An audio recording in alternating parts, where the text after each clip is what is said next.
உங்க பேர் என்ன? ஆதர்ஷ். ஆதர்ஷ் என்ன படிக்கிறீங்க? 3rd standard. ஓ, என்ன கதை சொல்ல போறீங்க? வாயால் வந்த வினை கதை சொல்ல போறேன். சூப்பரா தம்பி, எல்லாரும் வாயை வச்சிட்டு சும்மா இருந்தா ஏன் பிரச்சனை இருப்பது? சரி, என்ன கதை?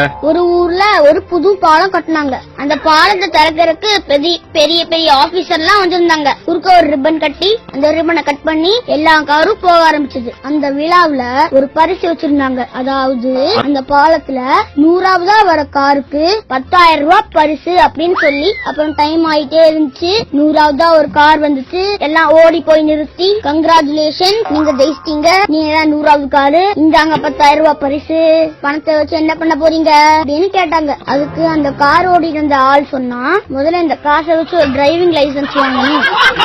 எல்லாத்துக்கும் ஒரே ஷாக்கு, அப்படியே ஷாக் ஆயிட்டாங்க. நானும் தாண்டா. காருக்குள்ள உட்கார்ந்த அவங்க ஃப்ரெண்டு அவங்க சொல்றத நம்பாதீங்க, அவர் இப்படிதான் குடிபோதையில இருந்தாலே வளருவாரு. லைசன்ஸும் இல்ல, சரக்கு வேறையா, ட்ரங்க் அண்ட் டிரைவா?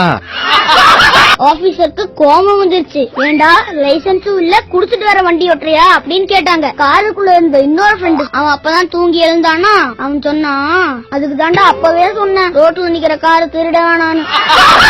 O, car திருட்டுக்காரா? ஆமா. அதுக்கப்புறம் போலீஸ் அவங்கள கூட்டிட்டு போய் நல்லா செஞ்சுட்டாங்க. இதுல நம்ம என்ன செஞ்சுக்கிட்டோம்? பேச வேண்டிய நேரத்துல பேசணும், சும்மா இருக்க வேண்டிய நேரத்துல சும்மா இருக்கணும். This is the moral of the story. Yes, பிரமாதம்டா தம்பி. வேற ஏதாவது கதை இருக்கா? இங்க பக்கத்து வீட்டு கதை சொல்லட்டுமா? ஏண்டா? இல்லங்க, வாண்டடா வண்டி ஏறி வர மாதிரி இருக்கு.